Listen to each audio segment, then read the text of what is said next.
Hello, I am Dr. Joel Rosenfeld, and I'm giving this talk about the connections between Liouville operators and dynamic mode decomposition. We're going to use Liouville operators, and we're going to be using occupation kernels, and their combination will allow us to find a finite rank representation, which will allow us to model a dynamical system. So the goal is to start with a dynamical system that we've observed through a whole bunch of snapshots, and we'd like to build a model for this system using this data. And what we're going to do is we're going to apply the spectral theory and finite rank representations of certain operators.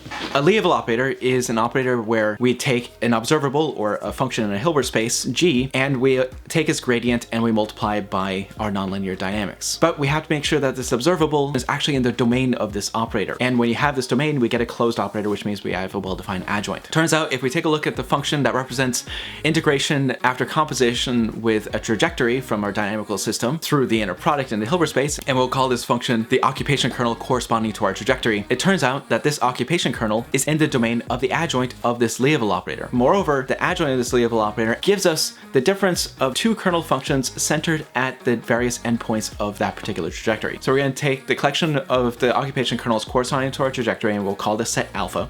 And then we take a span, and this is going to be the vector space that we're going to be operating over.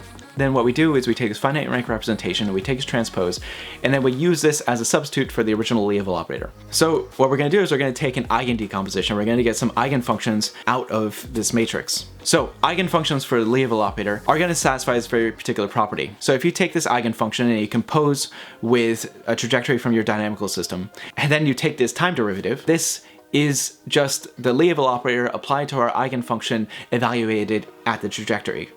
And so then we know that the eigenfunction composed with the trajectory can now be written as e to the lambda t times the eigenfunction evaluated at the initial point. What we do next is we take the identity function, or the full state observable inside of our Hilbert space, and we're going to take the projection of that full state observable onto our basis. Then if we take a state from our dynamical system, x of t, we now have a model for our dynamics where we take those eigenfunctions and we can replace it with this dynamic equation that we showed before. So now we have our state described as, say, an infinite series of our exponentials, and in the case of the finite rank representation, we replace this with an approximation where we now have x of t described in terms of a finite number of exponentials.